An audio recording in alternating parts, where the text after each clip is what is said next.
Bingo Blitz rules. If your bingo has ads in it, That's not a bingo. if it doesn't have the coolest tournaments, mini games, and the most breathtaking design, Nope, not a bingo. if your bingo moment makes you feel so excited that you just want to burst in joy and scream out loud, bingo! Sorry, so you're playing... Bingo Blitz? Now that's a bingo.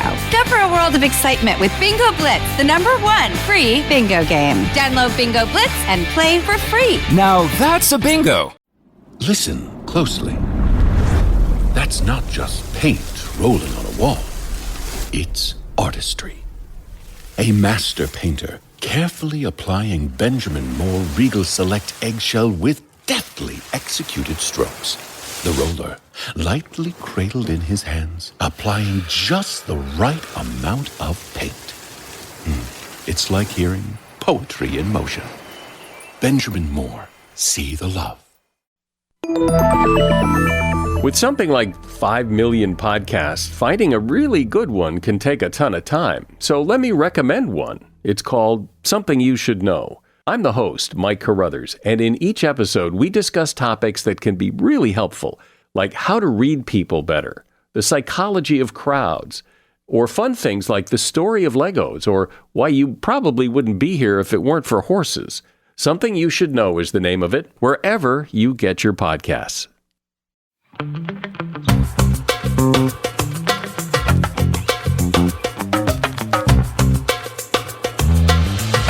Hello, everybody, and welcome back to another episode of Don't Blame Me. It's a sleepy one. We are very tired. So tired. Very tired, as you can probably tell. I mean, you look nice still. I truly look like I rolled out of bed. I think you're getting the better version of me because it's a little darker on my computer. What I'm seeing on my camera, not the same.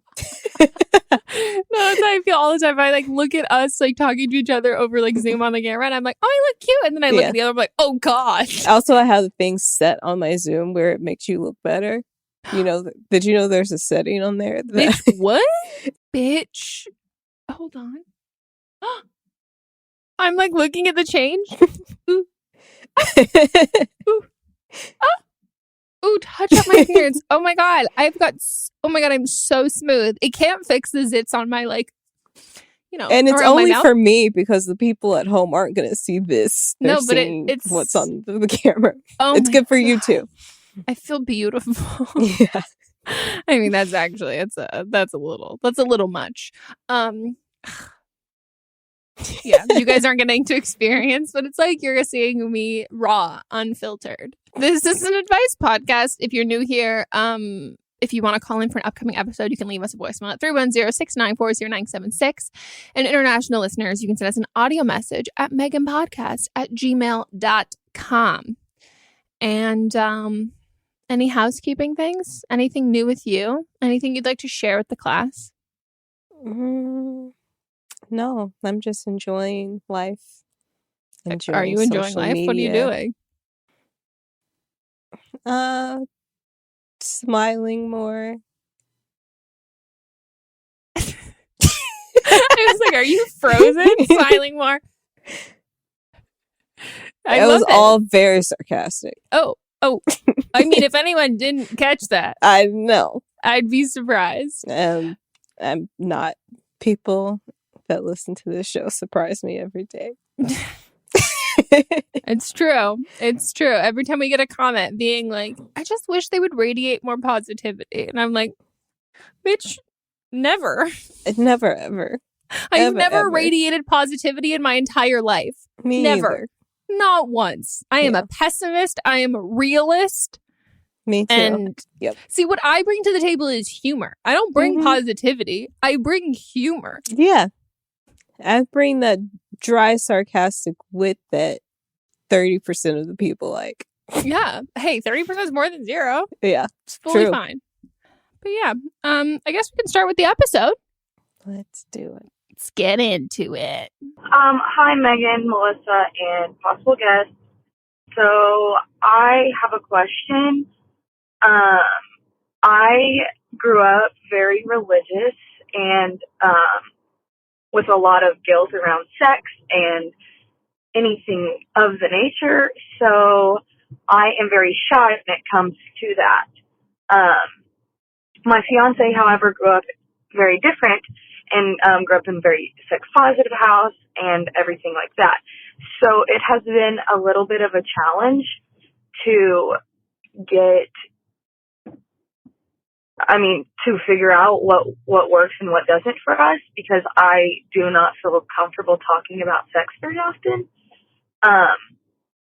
So the other night we got drunk and we were just hanging out, and we ended up having like a really long discussion about like a lot of stuff, like how our communication needs to be better and just things like that. Like, we just started opening up a lot more to each other. And so while I was a little drunk and we opened the topic up, I decided to ask, like, what do you like, about sex that I don't do? Like, what would you like me to do? Because I've never asked that question because I feel so shy and so embarrassed.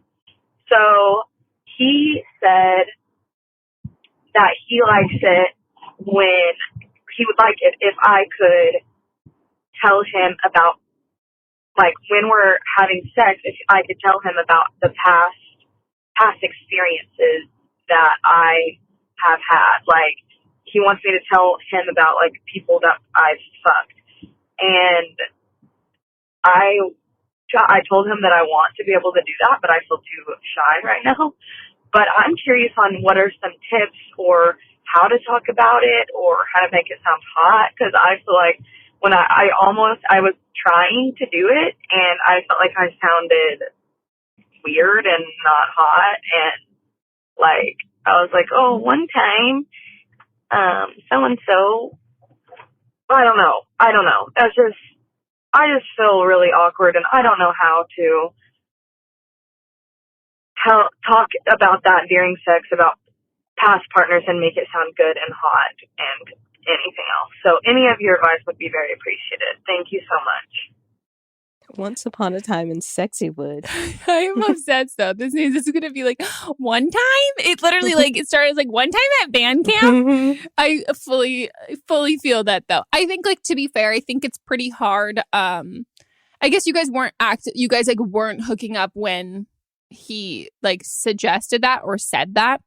I think like the first thing I would do is have another conversation with him about it, because that's the thing with like turn-ons and stuff like that. I think, or I find just in general, most people start off like, okay, I'm into this, and they don't like pile it on immediately. They kind of like say what they're into, and then like, because it doesn't sound like your boyfriend's pressuring you at all. And I think that's the point of like, okay, I'm kind of saying this broad thing that I like, and then you go and sit with it and you like think about it, or you figure out how you feel about that. And then I think from there you have another conversation with him, be like, okay, so like what specifically would turn you on? Because I would be, you're afraid of sounding awkward. I would be afraid of being like, am I going to like make you not upset, but kind of like, how far is too far? Like, does he want to hear about you and these other experiences, or do you want to hear like, oh, this other time that I was like choking on this like big fucking cock? And he's like, I think that's what he wants to hear, and he might be a little bit into cucking.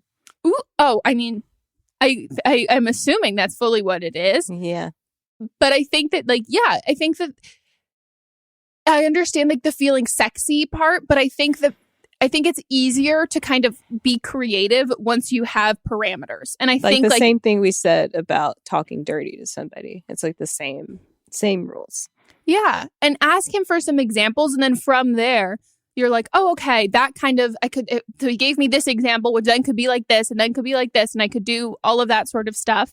But I think the parameters, because this is something that you're not into and you've never thought of, you need to be put in like some sort of box, because like it is just kind of like creative, write a story, and you're like, what do you mean? But I think I think once you have some examples from him, good God, I'm even trying to figure out how, like, because like truly I don't know how you start it without saying, so one time like how do you start it? I was at blah, blah, blah. I was at the bank. And then this teller said, Take your titties out. Let me put this deposit in for you. Yes. Because I think this is a different, like I love a good dirty talk. This is a little different because you're also being asked to like tell a story. Like, yeah, because it's dirty talk, but it's not being present in what's happening at the current moment. And so you've got to focus on like having actual sex, because with dirty talk, it's usually like what's happening in the moment or what you want. But this is story time. This is in bed. And does he want it while you're fucking? That's what it sounds like. Because I could see maybe for your comfort, if it starts off that like, I don't know if you guys are quarantining together, but you can like text him, like tell him like this or over text, and then kind of like lead that into like you guys having sex and having that be in the bedroom, if that feels more comfortable to you. Because like, yeah, when do you bring it up? Or also you can just ask him, be like, okay, well, when we're hooking up and you want me to do that, will you tell me? Like, he can be like, hey, tell me about some time someone fucked you. And then you're like responding, as opposed to being like, you're making out suddenly you're like, one time? Like, if he gives you like a prompt. It's like Dipsy, but you're doing it yourself. It's like mental porn. Yeah. It's like it's like what you think about when you're like masturbating, but then you have to say it out loud to another person while also. And it's not about them. Yeah. Oh my God, dude. I hope you've got Adderall if you have ADHD, because I don't have ADHD, and I don't think that I'd be able to concentrate, because there's a lot of things you got to concentrate on. So like, if I'm trying to get off, like it seems like it's all mental stimulation for him to get off. And then like, I'm not able to, and he's not like focusing on my own sexual things, unless what you're telling him in these past stories are things that you would like done to you. And then he's listening and being an active It's call and response. The options are endless. Like, I've never heard of this, but this sounds like, I think this could be really hot. I just think that like, I think the more comfortable you get, I'll be like super honest. I think if you're not comfortable talking about sex with your boyfriend, like this is like a form of dirty talk. And this is also like, you're not comfortable talking about your sex life with your boyfriend, and then your boyfriend wants you to talk about your sex life with other people. I think like a good practice would be to get more comfortable talking about sex as a whole, because I think that this is like being comfortable talking about sex and like make it sexy and like don't feel uncomfortable in that way. And I think also if you feel really uncomfortable and like create those boundaries for you, because I think if you were raised really religious and this is something that you really like have felt a lot of shame around and you don't like, it can be hard to distinguish between, okay, well, what is what I feel shame around, and is it just like, and what is my history, my upbringing, and what is also just like me as an adult being like, not my favorite thing, like kind of makes me feel like I feel weird about it, and that's also okay. And like you can create those boundaries for yourself while still like breaking down like the whatever like purity culture, however you were raised, you can break that down, and that doesn't mean that there are no boundaries. You're just creating new ones for you that are more applicable to like who you are as an adult. So I think the more that you can talk with your boyfriend about sex, and even your friends, like talk about your like sex with your friends, and maybe even if it's like, I don't know, like maybe listen to Dipsy, maybe listen to some sexy stories, like get into that headspace and like and I mean, you listen to our podcast, which is very sex positive, but if you seek out and consume sex positive content, I think that will make you feel more confident in talking about sex, and therefore then talking about sex in a sexy manner. And also, are you comfortable doing this regardless? Like, even if he's into it, you guys have been dating for a while, and if this isn't a deal breaker for him, it's just like something that would turn him on. If it's something you're also not comfortable with, that's also okay. Like, it's also okay if you're like, I don't know, like this doesn't, and try it out. That happens a lot. You just try it out, see if you enjoy it. And if it's not good, it's not good. Because if you're awkward doing it, then he's not going to want it anymore. No, that's like the epitome of dirty talk, where it's like, Yeah. I don't know. I guess I'll try. You try, and you're like, give me the pee, daddy. And it's like, yeah, that didn't work. Yeah. That didn't work at all. Best of luck. Talking sexy. Would love an update. Let us know. And if you call back and like let us know if he gives you parameters, I think we could be more helpful in the specifics. Agree. We love scripting dirty talk. On to the next. Hello, Megan and Melissa. I'm 20 years old and I'm calling from India. I've been with my boyfriend for the past 1.5 years and we have a problem in bed. And we're not able to have sex, as in penetration. I've never done penetration with anyone before and this would be my first, and his too. We've been trying for almost as long as we've been dating, but his dick is just not able to get inside. Even during fingering, I can't get more than 3 fingers, and we've even tried lube. I'm not sure if this is a medical issue or a psychological issue of me getting stressed out or too nervous, but I come from quite a conservative space and I don't know who to approach about this. My boyfriend is really sweet about all of this and says it doesn't really matter what we do till we have fun. But I really want to experience this with him. Help, please. I mean, those are the two options.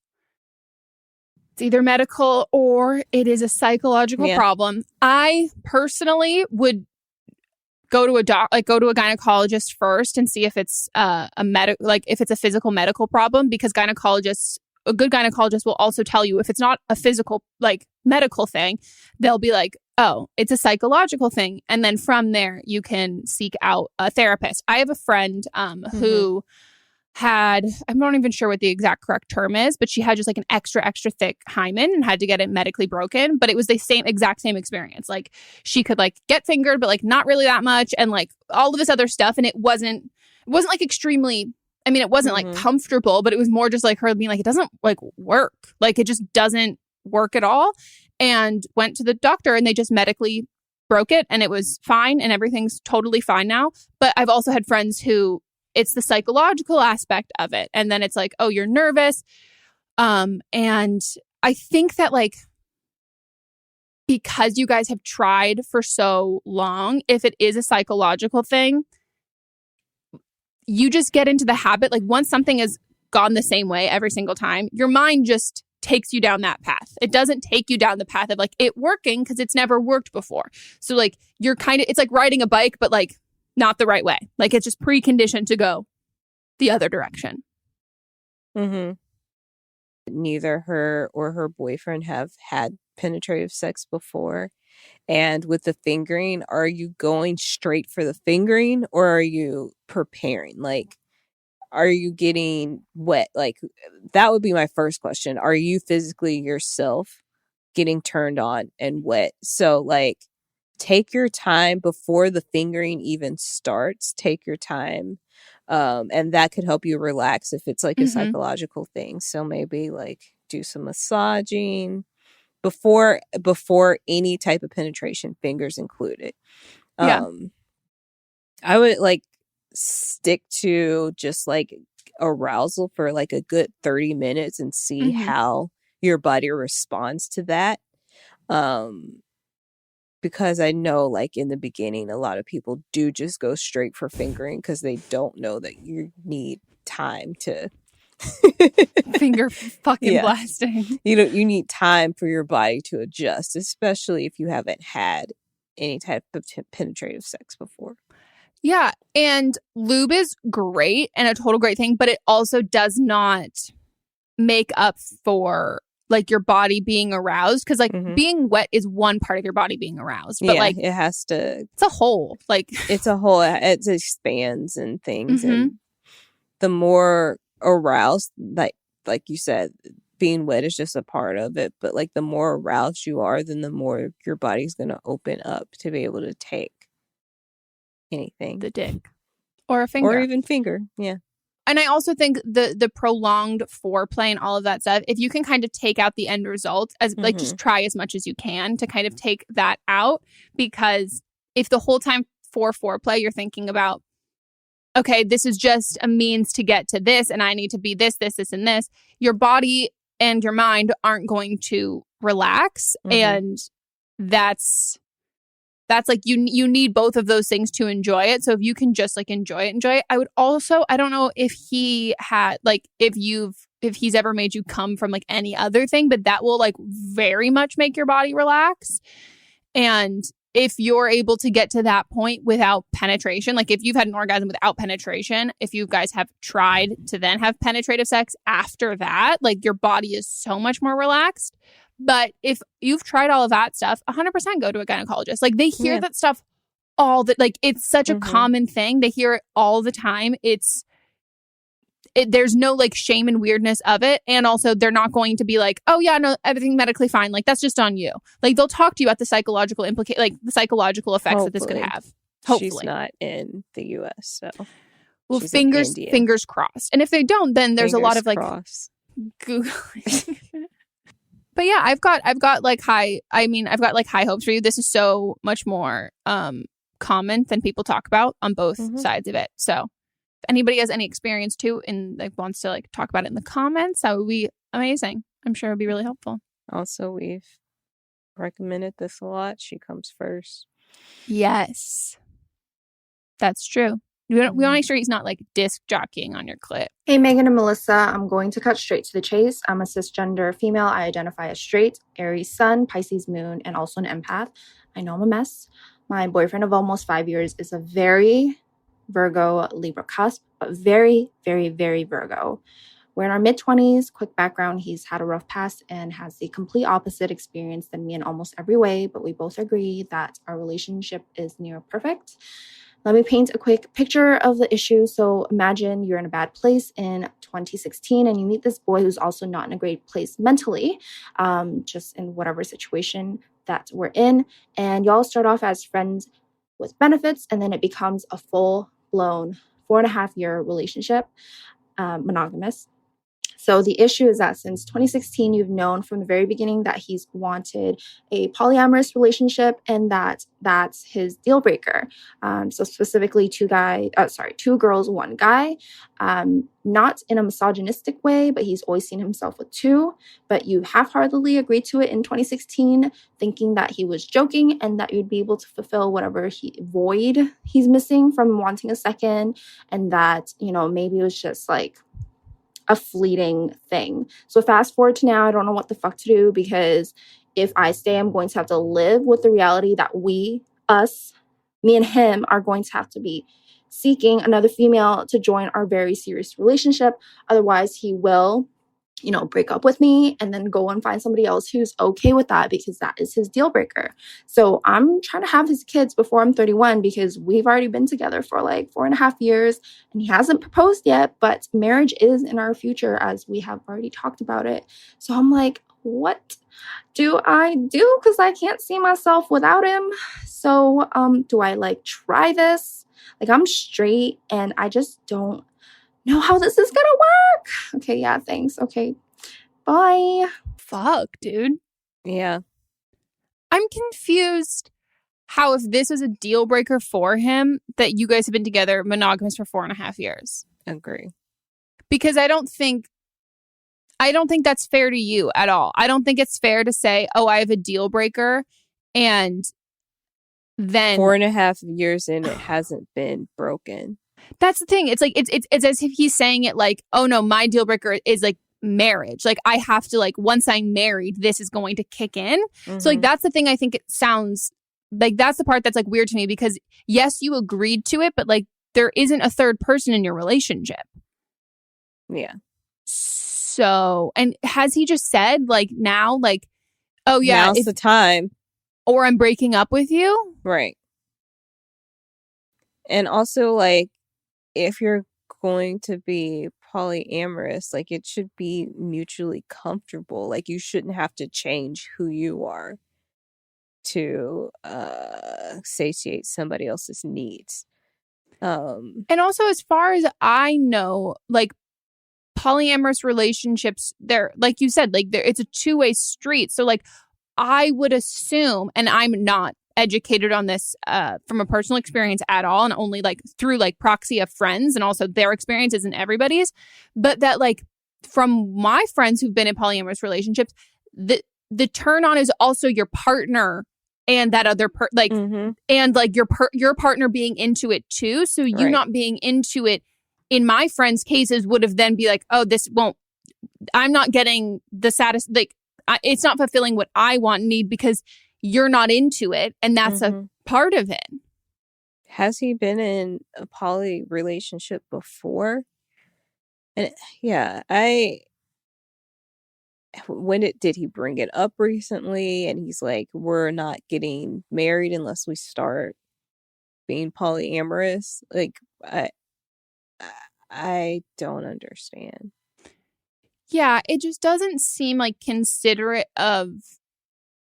It seems like he talked this big game and then didn't follow through with any of it, and then 4.5 years later is like bringing it back up. And yeah, it's like he had when you guys were first starting your hookup, he just had this idea in his head, like it would be cool to be in a poly relationship, and then you guys got settled and it never came up again. And now he's like, we're 4.5 years in, and maybe he's like thinking like, yeah, I want to get married, but like I want to try out this thing and see if it works before we actually get married, or that you're like in like a relationship slump.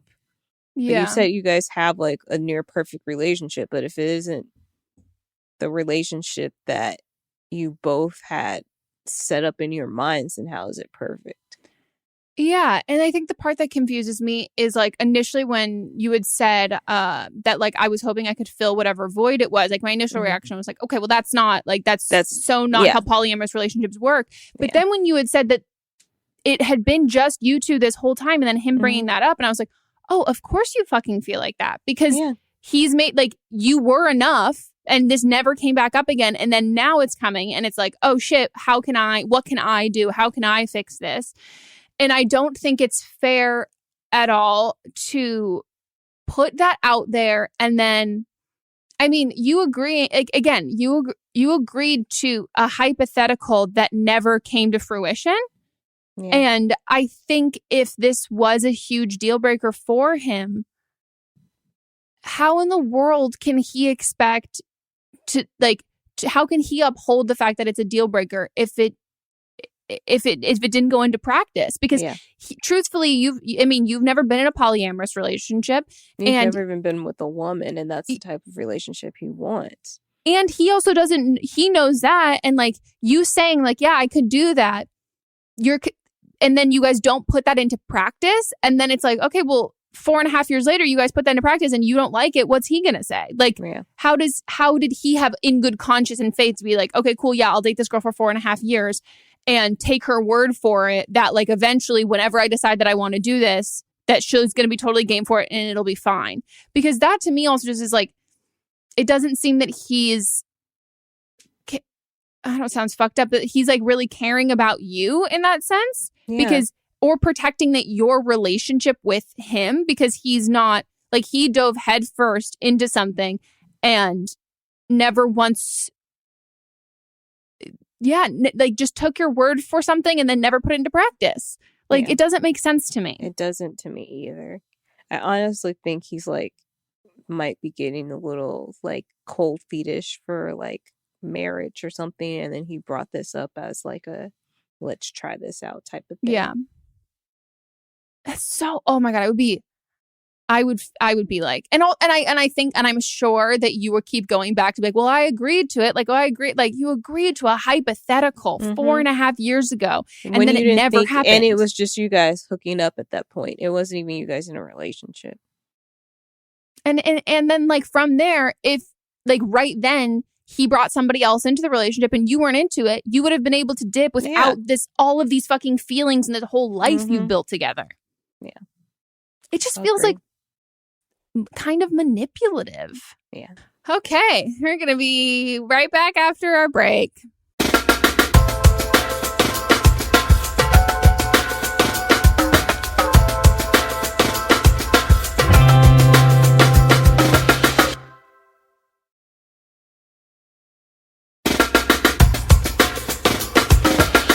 We're back. Hi, Megan and Melisa. I'm calling in because I have a relationship issue I could use some advice on. First, the background. I'm 29 years old and my pronouns are she, her. I've been with my spouse for 12 years, and we've been married for 8. We got together as teenagers under some, unusual circumstances. We grew up in a cult. This led to us being raised with some very warped views on gender roles, relationships, and sexuality. However, we were able to get out of that environment right after we got married and have been slowly healing and untangling the brainwashing we endured in our formative years. Our relationship has always been overall very loving and strong, especially considering the context we started in. We were each other's first for just about everything, and we broke all kinds of rules about being alone together and engaging in sexual activity before we were married. It wasn't until after the wedding that we were able to break free of the toxic environment we were in, and we now live over 1,000 miles away from those people, including our families. So here's the issue. Back when we started dating, my partner and I both confessed to each other that we watched porn and masturbated, which we felt terribly guilty about as it was absolutely against the rules we grew up with. We both stopped when we first started having sex together, but over the years we've been married, I now know that my partner has continued to masturbate to porn, even though we have always had sex regularly. This habit was a secret for me for a long time, but a few months ago, my partner confessed this habit as part of a larger journey of being more open and vulnerable that we've been going on together. Our views on porn and masturbation and sex in general have drastically changed since we left the cult. I even initiated watching porn together on and off for a few months now. I really want to reframe it from a shame-filled thing to something we can enjoy together. But I will admit that when they originally confessed to me that they had been continuing to watch porn and masturbate, I was hurt. We talked about it, and I asked that they please come to me first if they felt horny, or at least let me know if it wasn't, so that it wasn't a secret kind of thing. They agreed and everything was good. However, last week it came out that they continue to still watch porn and masturbate behind my back. It seems like this is mostly happening while I'm asleep or busy, but the fact that they're doing this while I'm home instead of waiting or coming to me first to at least give me the opportunity to have sex with them really hurts. I'm having a hard time figuring out if this is a situation where my hurt feelings are warranted, or if my upbringing is clouding my judgment and I'm just creating an unrealistic situation for my partner. I know they feel terrible about hurting me, and it's clear that the shame and guilt that we grew up with is still present for them about this. We're trying to find a couples therapist, but it's been difficult to find someone suitable for various reasons. I do plan on discussing this in therapy, but if you have any advice, Marie, on whether I'm being reasonable, and if not, how to quell the feelings of suspicion and jealousy I have about all this, that would really help. Thanks. What a fucking interesting, origin story. I'm not obsessed with cults. I don't want to say that in I romanticize them in kind of way, but I also, what is the one that I grew up near? What's the one, remember the one that the Netflix documentary where they all wore orange? Everybody's screaming in the comments unless they're listening to this. Yeah. So I grew up right near that, and my parents knew people in that cult. So my parents were not. My parents, I tell my dad definitely could have had a cult. I was like, "Are you sure you were never in a cult?" And he was like, "Well, I would have run one, but I didn't." But so I have been so informed about cults my whole life, because when you grow up near one and families are being like, "Yo, when Stay you see away this," from that. Mm-hmm. Yeah. So I've always been so fascinated by them. First of all, so happy for you guys that for both of you, that you were able to get out of this and have a great relationship and move away from all of that. I'm so sorry that you've got family who are still a part of it that are not in your life, and all of the stuff that you've had to deal with coming out of it. But it's such a huge accomplishment to break away from that kind of psychological manipulation. This is tough, because I think I never want to say someone's feelings aren't valid at all. And especially when it comes to people who have shame and jealousy when it comes to porn, our advice usually is first talk to your partner and ask them if they would be okay, letting you know when they're going to and then giving you the opportunity to have sex with them. And you've already done that with your partner, and they've still kind of gone behind your back to do it. And I think the thing, and the question is here, I don't want to tell you how you feel. I think the thing that might be what you're dealing with, and the emotion might be more along the lines of the hiding it. And because when you hide something, it means, and it means that there's something to hide. And that can feel odd, especially when you're both on this journey to like not have shame around sex and all of this stuff. And then you asking to keep the line of communication open and like talk to me about it when you're going to go do that. And then they're not. And then that makes you think, okay, they're not talking about it. And they said they were going to when they do that. So then they're not doing that. And then they're still going behind your back and doing it. If I was going to make like a grand assumption is that maybe the specific content of the porn that your partner is watching, they're feeling shame around the kind of porn that they're watching, and that maybe it's not super vanilla, and it's something that they are unpacking their own shame when it comes to sex and masturbating, but maybe this feels like too big of a mountain to unpack. And it feels like a them problem. Like, oh, this is on me. I'm ashamed, not just because I'm already ashamed and working through like masturbating and all of that, but I'm even more ashamed because like what turns me on or what I'm into in this way. And I think if you can reframe it in the conversation with them of being like, we're both working through this journey of unlearning everything we learned about sex growing up. And I know I had previously said that I would love if you can include me in it. There are some things that like, I think that's like, it's a great idea to have your partner include you in masturbation, but also sometimes like you just want to do it by yourself and solo. And that doesn't mean that they're choosing that over you. And I think if there can be more of an open conversation about like, okay, well, what kind of like, why do you not feel comfortable talking to me about it? Like, what is all of the stuff there behind that?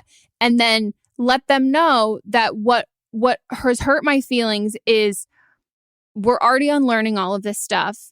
And now you're hiding this still. And that makes me worried. Like, what is it? Because and like, what else could he be hiding? Exactly. And like, it is indicative to like a bigger issue. And that becomes something. And people in general will, in relationships, hide things to spare someone's feelings. Mm-hmm. But hiding that doesn't spare your feelings. And if you say, if I know what it is, then if I'm informed, I can make decisions. And if I'm not informed, my mind is going to go a million miles per minute. And I'm going to come up with the worst case scenario, all of this sort of stuff. And it sends you into a spiral. So if you can have the information and be informed, then you can process it. But if you don't have it, it's not helping you at all. I think that the fact that they are hiding it is what is upsetting you the most, because you don't know what is going on in their like I said before, what else they might be hiding or lying about. I think it's just figuring out, like Megan said, talking to them about why they feel like they need to hide it. Yeah. I think a therapist would be also great. And I would say books too. I know that you said that it was hard to find a therapist for like various reasons. Yeah, I mean, you've got cults, you've got escaping this cult, you've got sexual. Mm-hmm. Why sexual. can't I find? But sexual shame, sex shame. Mm-hmm. That's what I was looking for. And I'm sure there's other parts of your life that you didn't like disclose in the call that make it difficult. So I would also urge books and trying to take in as much content as you can from like sex positive sort of things. Support groups too. Maybe like there's like support groups for people that have escaped cults as well. And I think you might need to kind of scrapbook it all together. Like, I don't know if you're going to find a book about escaping a cult and like sex, shame, and masturbation and porn. And I think if you can seek out like uplifting, empowering, and positive sex positive sources along with like leaving cult sources, I think you can put together your own like library of really helpful information. Yeah. And as long as your partner's being honest with you, I think that'll make it a lot easier. Because that's the whole thing when you're questioning like, oh, are my feelings valid? To me, that just screams that like you don't have enough information to know any, like to be like, are my feelings like, what the fuck am I like? It's just, you don't have enough to go off of to kind of recognize or like pinpoint your feelings either.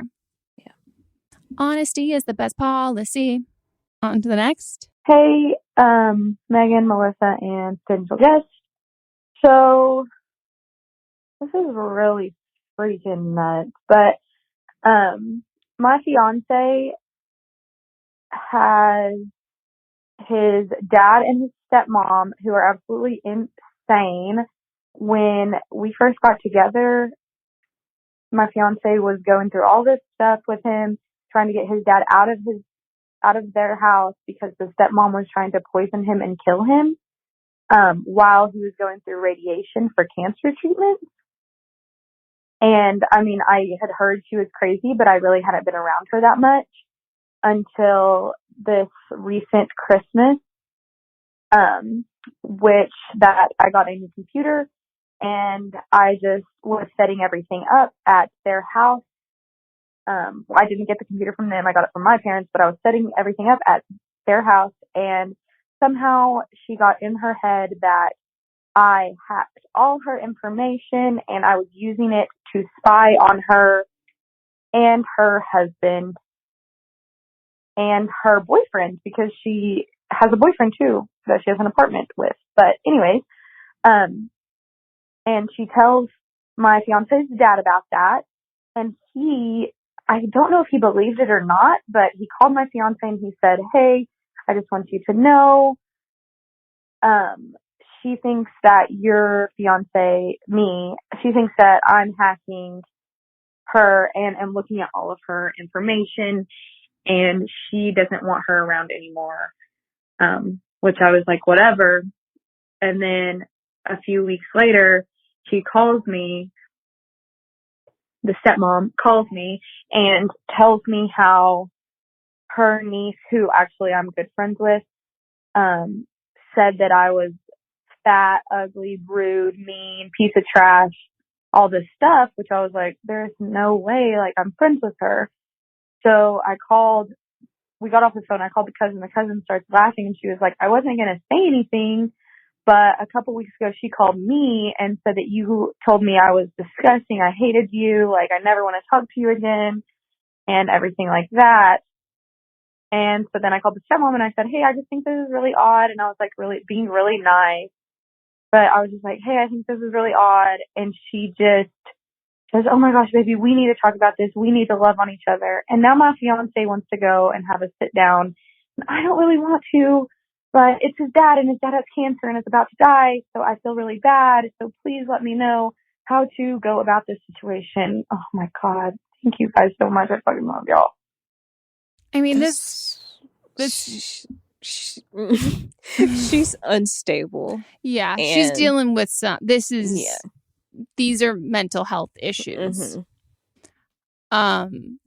I mean, truthfully, I would have a sit down and talk. I think what's also really important is I would collect all of the stuff that you have, and I would sit down with your boyfriend in a really loving way, explain that the stuff that she is doing and the things that she said are indicative of a bigger mental health issue. And if she is the and figure out where she lies and what she's going to get in his dad's will, and if she has control over his stuff. And not that she shouldn't get anything, but more along the lines of, she tried to kill him though.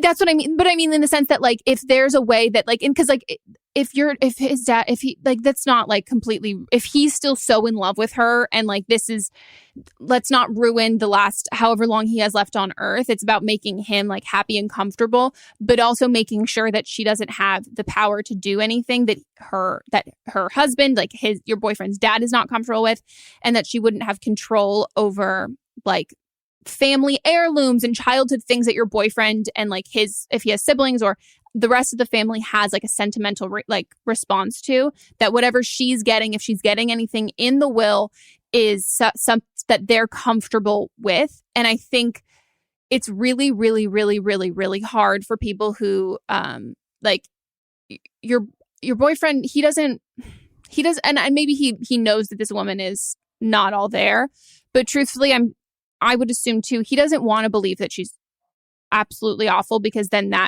that's scary. That's scary to think that at the end of your dad's life and all of this sort of stuff, that like things haven't gotten better and she's got all this kind of stuff, and he might just want to kind of power through and not really think about it in that sense, and kind of trying, because it sounds like this meeting with her is to tie up loose ends and is to kind of like get you guys on the same, like, and have there be no animosity between you and her. And I think what it needs to be is like, and then talk to him about it and be like, okay, I can do that. I can be pleasant. We can say that there's no animosity between me and her, but we need to make sure that your dad's protected and like your family stuff is protected, because I will do that. I will adhere by pleasantries for the sake of your dad and for the sake of you. But this isn't a her disagreeing and not getting along well with me thing. Like, this is something that we've already seen us like seeped into like your dad's well-being. And we need to make sure that he is protected for the rest of however long he has left, and that his possessions, his like heirlooms, legacy is also protected from her. Yeah. Yeah. Ooh, what an odd situation. With the poisoning, like, why was it happening? One, and then two, why is she still around if she was trying to poison the dad? And then also, what did she think you were spying on her for?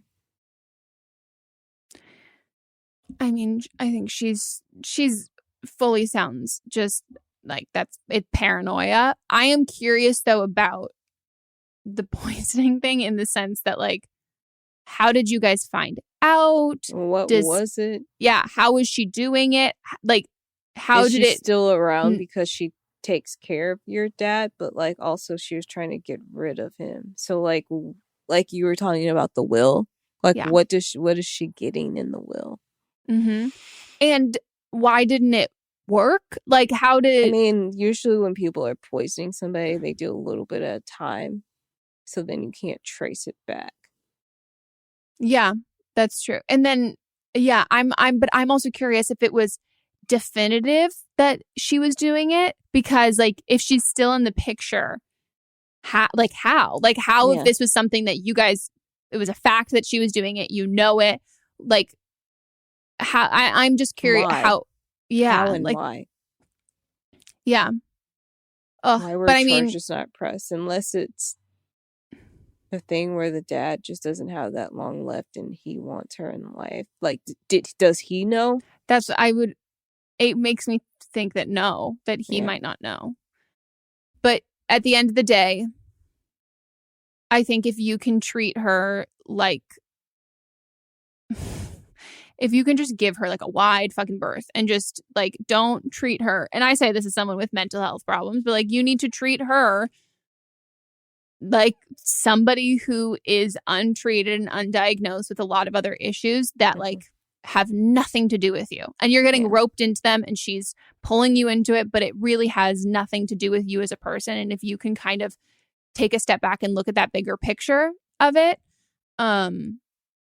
just make sure that she's not manipulating you when you have a sit-down meeting. Yeah. And I would just appease her and like, just kind of like be like, okay, yeah, I can agree. Like, I don't think it's worth a fight with her, because she does sound like she's paranoid and she's not thinking or speaking or doing things rationally. And I don't think that there's anything you could say that would get through to her. I think it's just about, ask your boyfriend, like, what do you want out of this? How do you want me? What do you want this end conclusion to be? And I will do that. Yeah. Good Wild. God. That's insane. But man, we would love to have an update on this and let us know. And yeah, do some meditating before you have that sit down with her. You can do Martyr Megan, which is what it was called when I would just be agreeable.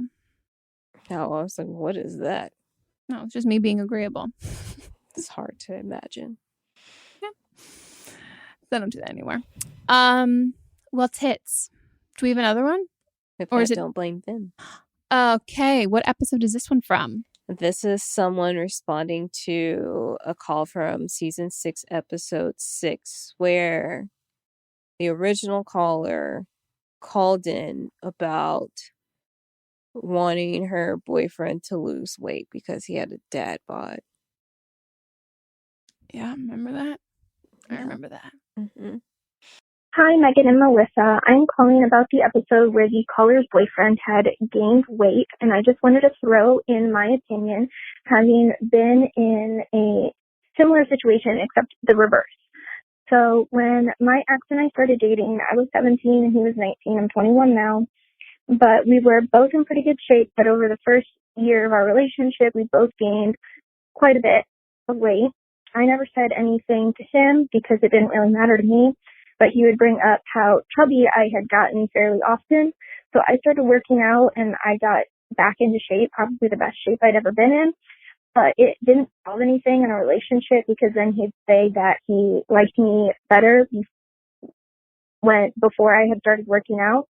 The thing is, it was never really about my weight, which is why it didn't fix anything in our relationship.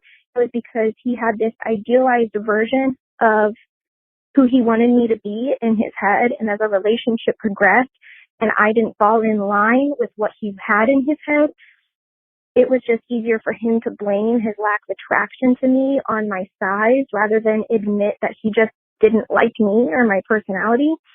And just by the way the caller spoke, it sounded very similar to how he spoke. So I feel like this is a similar situation and they just need to end the relationship, and the caller needs to reevaluate what she wants in a partner beyond just looks. Thanks. Love the podcast. And I'm a Virgo, by the way. Thanks. Bye. Well, okay, you did not say the most important part of this is that your ex-boyfriend is trash. Like, yeah.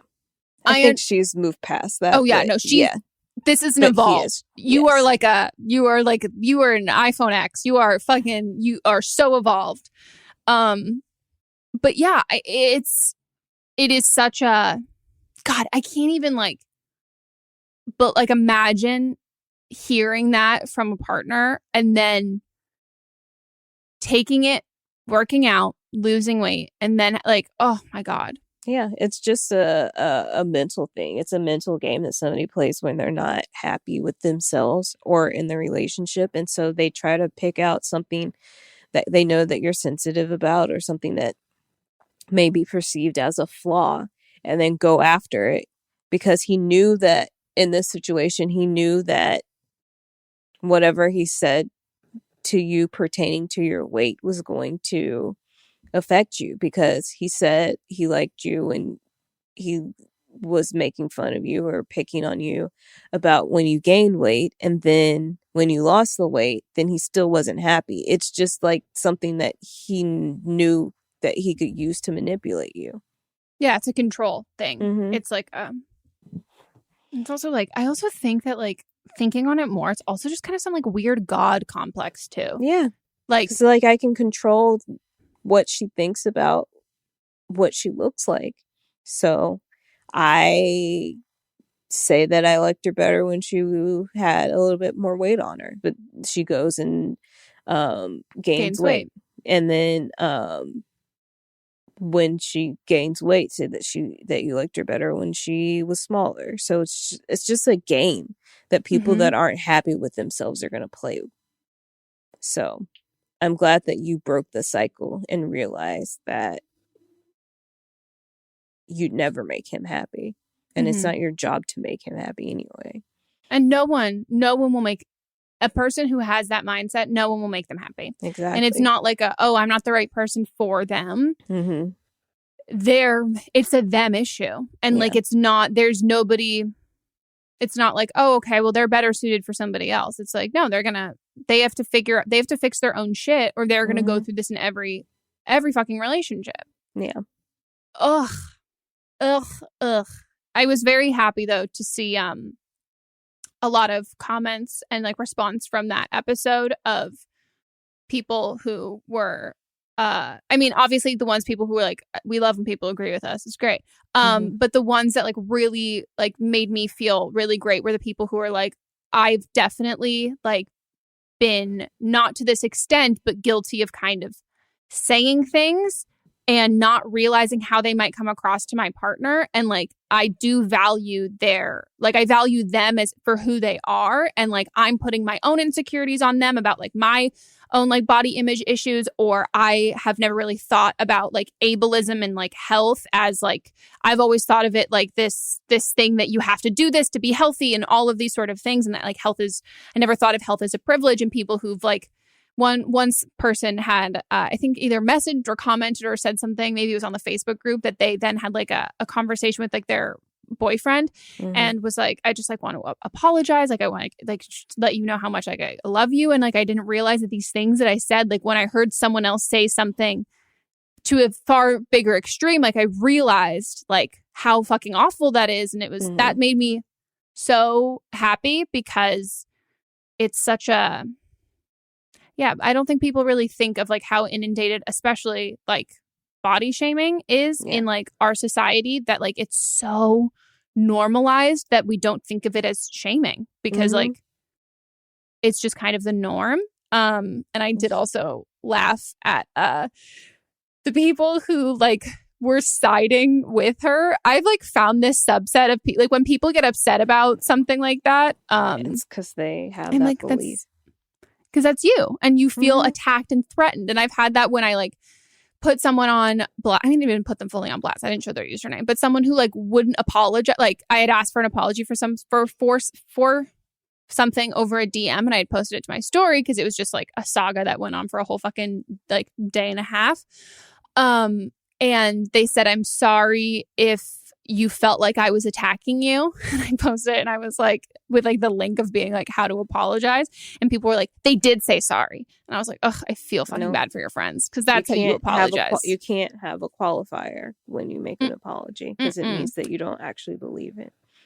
But when it comes to this kind of stuff, and then people get like so like very much like upset.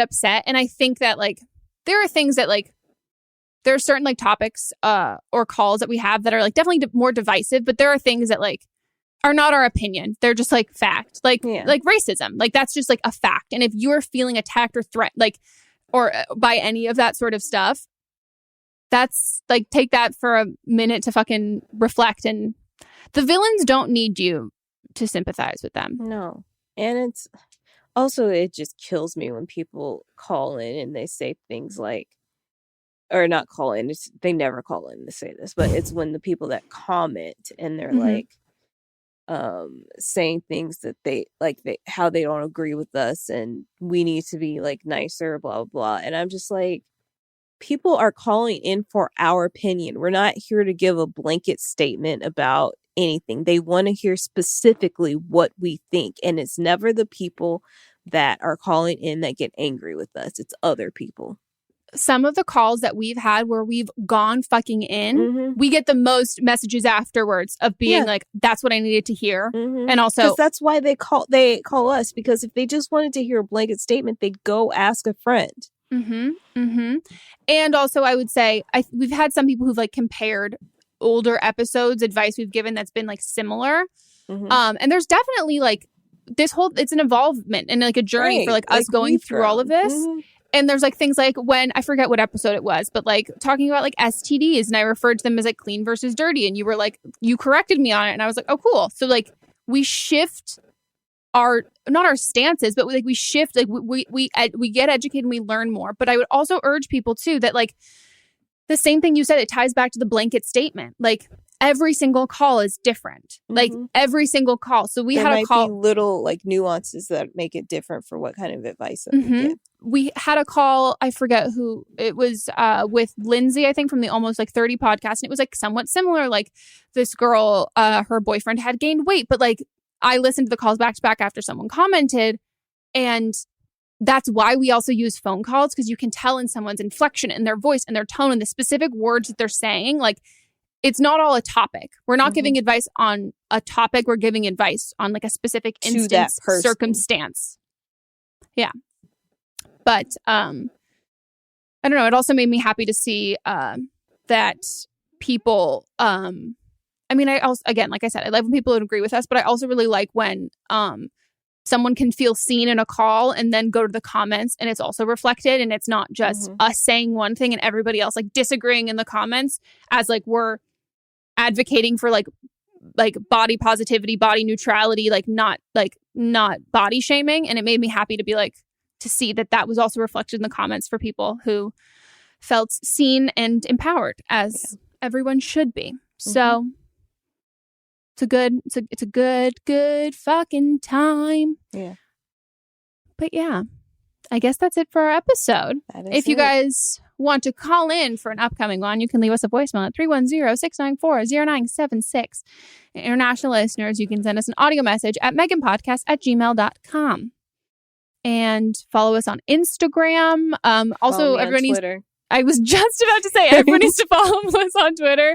She's back on her Twitter game, and she is back strong, everybody. Please follow. It is like, you're always obviously an Aquarius, but if you've ever wanted to see an Aquarius in their element, find the Aquarius on Twitter. Like, it is just like, it makes me laugh so hard, and I live for it. We're also on Instagram if you want to follow the podcast on Instagram and our own individual Instagrams. What show would you like to promote from your podcast catalog? So I have a new podcast that should be coming out really, really soon. It's called Never Sleep Alone with Dr. Alex Schiller. Not a real doctor. It's all about sex. So we had an episode about anal that's so big and long that we broke it into 2 episodes. And what Megan if you're watching the video, what she just did, we have an expert on that in the second episode. In the second anal episode, we've got an episode on the theme of orgasm. We've got one on non-monogamy. So just think about like the sex calls that we have here, but we bring experts on, doctors and people that work in like the sex entertainment industry, and just people that have experience. Also, we have this thing called the Spank Bank, where we have a few people that have just called in and told us about their experience or calls, and they get to listen to the episode live and then contribute to the conversation. So that's a good time. I love that. And there's been a couple people that listen to the show that have been in the Spank Bank. So thank you guys for participating. Fucking here for it. But how can they go? What's the... So just link it in the show notes? Yeah, I can link it in the show notes. And then you can follow Never Sleep Alone on Instagram. And we've got like the phone number and everything on that Instagram. Hell yeah. Is that it? That's buy my book, buy my presets. Wait, what day does this episode come out? Do we know? Or what month? It's not this Monday, but the Monday after that. So it will be... Is it my day before my birthday? The 3rd. Not this. Oh my God. It is. Tomorrow is my birthday, everybody. I'm going to need so much attention and like because I'm a Leo and I'm celebrating it in quarantine and it's just not a good time. So if you guys could, send me nice birthday messages, tell me I'm great. We're like better off than we were last year though, because of oh my God, you're right. Your seizure. Oh my God. How insane is it that in the middle of a fucking pandemic, I have better footing than I did last year for my birthday. Wow, that is such a good way to look at it. I never even thought about it. I mean, last year we were like planning to go to Disneyland. Now Disneyland is just like Corona. They could have like random breakouts of random diseases that should be cured by now all the time. So why do they think that coronavirus is like the time where they should be living it up at Disneyland? Also, you have to like socially distance. Have you seen the pictures and videos of people like on you rides? Have to socially distance, and also not just that, but now they're not. If you're gonna eat, you can't walk around eating. You have to sit down and eat. Like why? Why? It's not that does not make for the happiest place on earth. Just sit your ass at home. Put on one of those roller coaster videos on YouTube. You can watch you can watch Disney Plus. Like, stay your ass at home. That's all I gotta say. It's like going to Disneyland in the middle of a zombie apocalypse. I'm like, it's not the same. Like, No. just stay. Just wait. Like, you want to look like you're in the beginning of a Final Destination movie. Actually, I've never seen those, but like you're in a fucking like post-apocalyptic movie that you're like, oh, like Disneyland is eerily like, fuck that. Not the happiest. The only thing that I would want to do at Disneyland at this time is to be one of the people inside a costume, because you're the most protected. But they've also, like, I feel like you only can have your one costume. Like, you can't share costumes. Oh my God, you're so right. I wonder if they're having to wear masks under their costumes too. I mean, they don't talk anyway, so. No, but there's like, it's mesh. I know. Like yeah. That's what I'm like, saying. They don't spit talk, droplets. So what it doesn't, if they're wearing a mask, you won't really be able to see it. Oh yeah. Oh yeah. God. Yeah, you don't go to Disneyland. Wow, you really reframed my whole birthday for me, because last year I had the FOMO. Like like the whole world was going on, and I was, had a seizure, and like it was a stressful time. And now everything's stopped. So it is a lot better. But it's a very odd time to like figure out how to do a birthday through all of this. That's it. Thank Bye, you everybody. guys for watching. Oh, don't forget to subscribe to this YouTube channel, guys. We've been getting more, or maybe not for the first episode we posted, we got more views than we do have subscribers. And a lot of people were also still confused about like, oh, I can't find them. Turn on notifications for this channel. It's not going up on both. It's just going up on this one. So subscribe, please. Woo woo. Okay, goodbye.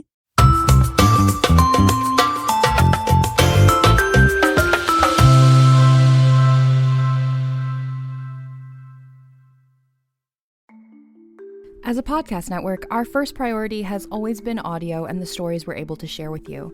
But at Realm, we also sell some pretty cool merch, and organizing that was made both possible and easy with Shopify. When you think about successful businesses like Aloe or Allbirds or Skims, an often overlooked secret is the business behind the business that makes selling and, for shoppers, buying simple. For millions of businesses, that business is Shopify. That's because nobody does selling better than Shopify. It's the home of the #1 checkout on the planet. And the not-so-secret secret that's definitely worth talking about is that Shop Pay boosts conversions up to 50%. That's more happy customers and way more sales going.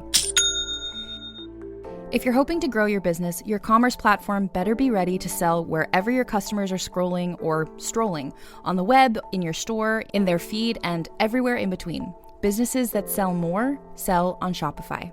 Upgrade your business and get the same checkout we use with Shopify. Sign up for your $1 per month trial period at shopify.com/realm, all lowercase. Go to shopify.com/realm to upgrade your selling today. Shopify.com/realm.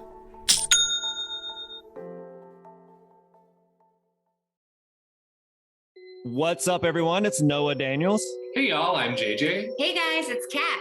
And we're your hosts of the Real Hauntings Podcast, where we bring on guests to share their first-hand encounter ghost stories and supernatural experiences. Now on to the trailer. I've been warned to not tell this story, but I think because of the way it ends, it's okay to tell this story, because some people say that with certain entities, to like speak of them or talk about them or in any way like portray them as powerful will attract them to other people. The creepiest thing about it to me is a lot of times it would wait for me to notice it. Like, it would just lay its arm out like this, and then I'd be like, where is it? Where is it? And then I'd see it, and then it would just slither back. For more information on the Real Hauntings, Real Ghost Stories podcast, make sure you check out real.fm to learn more about our podcast and many other amazing podcasts. Contained herein are the heresies of Radolf Buntwine, erstwhile monk turned traveling medical investigator. Join me as I study the secrets of the divine plagues and uncover the blasphemous truth that ours is not a loving God, and we are not its favored children. The Heresies of Redolf Bantwine, wherever podcasts are available. Hey, are you ready for some real talk and some fantastic laughs? Join me, Megan Rinks. And me, Melisa D. Monts, for Don't Blame Me, But Am I Wrong? We're serving up 4 hilarious shows every week designed to entertain and engage and, possibly enrage you. In Don't Blame Me, we dive deep into listeners' questions, offering advice that's funny, relatable, and real. Whether you're dealing with relationship drama or you just need a friend's perspective, we've got you. Then switch gears with But Am I Wrong, which is for listeners who didn't take our advice and want to know if they are the villains in the situation. Plus, we share our hot takes on current events and present situations that we might even be wrong in our lives. Spoiler alert, we are actually quite literally never wrong. But wait, there's more. Check out See You Next Tuesday, where we reveal the juicy results from our listener polls from But Am I Wrong? And don't miss Fisting Friday, where we catch up, chat about pop culture, TV, and movies. It's the perfect way to kick off your weekend. So if you're looking for a podcast that feels like a chat with your besties, listen to Don't Blame Me, But Am I Wrong on Apple Podcasts, Spotify, or wherever you get your podcasts. New episodes every Monday, Tuesday, Thursday, and Friday.